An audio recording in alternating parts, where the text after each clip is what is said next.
আমাদের শামীম ভাইয়ের সাথে যখন কোলাকুলি করি মনে হচ্ছে আল্লামা সাঈদীর ঘ্রাণ পাই। কিন্তু অবাক করা বিষয় হচ্ছে আমরা আজও জানি না আমাদের আল্লামার মৃত্যু কি স্বাভাবিক হয়েছে নাকি এটা পরিকল্পিত মেডিকেল কিলিং ছিল।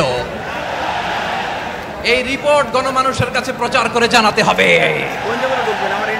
এই দাবির সাথে কি সবাই আপনারা একমত? কারা কারা একমত হাত তুলে দেখান। হযরতুল আল্লাম শহীদ মরহুম আল্লামা দেলওয়ার হোসেন সাঈদী রাহিমাহুল্লাহ, ওনার স্মৃতি বিজড়িত আজকের এই ঐতিহাসিক প্যারেড ময়দানের তাফসিরুল কোরআনের প্রোগ্রামে সব আছে। স্টেজ আছে, শ্রোতা আছে, প্যান্ডেল আছে, মিডিয়া কাভারেজ আছে, কিন্তু আমাদের কলিজার টুকরাটা আমাদের মাঝে নাই। আজকের এই প্রোগ্রামে আলোচক হয়ে এই চেয়ারে আমি না বসে ওই শ্রোতাদের কাতারে বসে যদি আমাদের আল্লামার নুরানি চেহারার দিকে তাকিয়ে ওয়াজ শুনতে পারতাম, আমাদের হৃদয়টা ঠান্ডা হয়ে যেত, আমাদের তৃষ্ণার্ত হৃদয় শান্ত হতো। সব আজকে আছে, কি যেন নাই, ঠিক কিনা বলেন?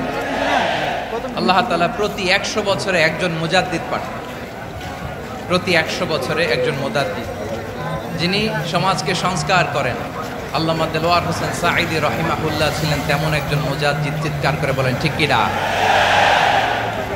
উনি শিরক বিদআতের আস্তানাকে তছনছ করে দিয়েছেন, তাওহীদের বাণীকে সমুন্নত করেছেন, গণমানুষের কাছে তাফসিরুল কোরআনকে জনপ্রিয় করেছেন।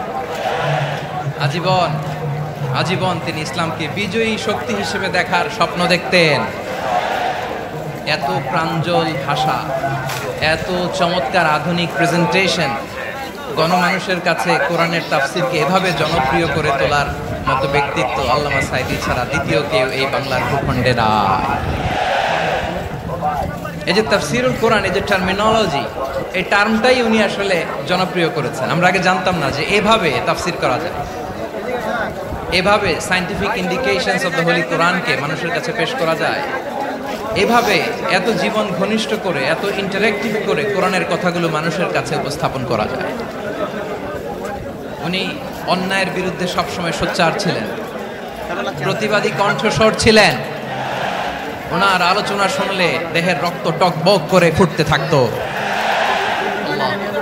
আল্লাহু আকবার, আল্লাহু আকবার।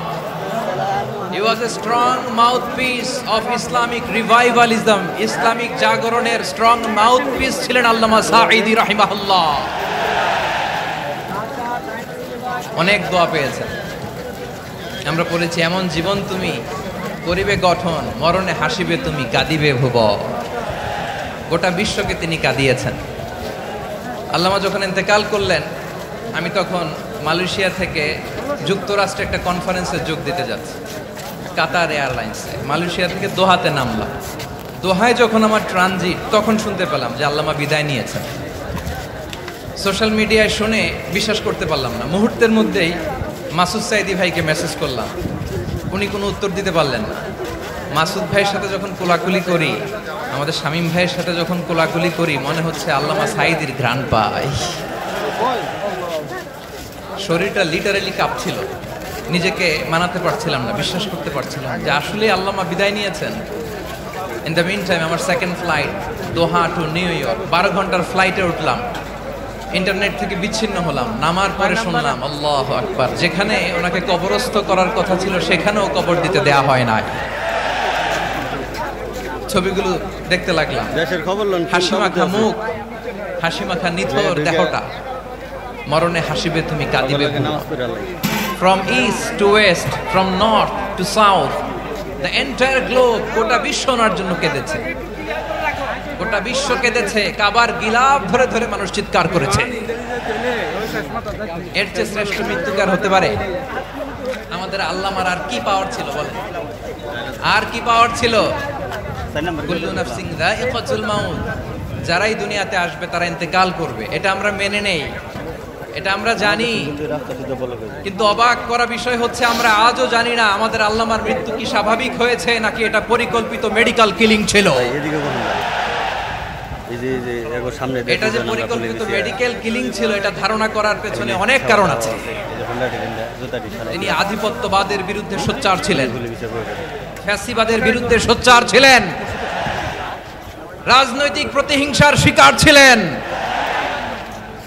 এজন্য এটা মেডিকেল কিলিং হতে পারে এ ধারণা আমরা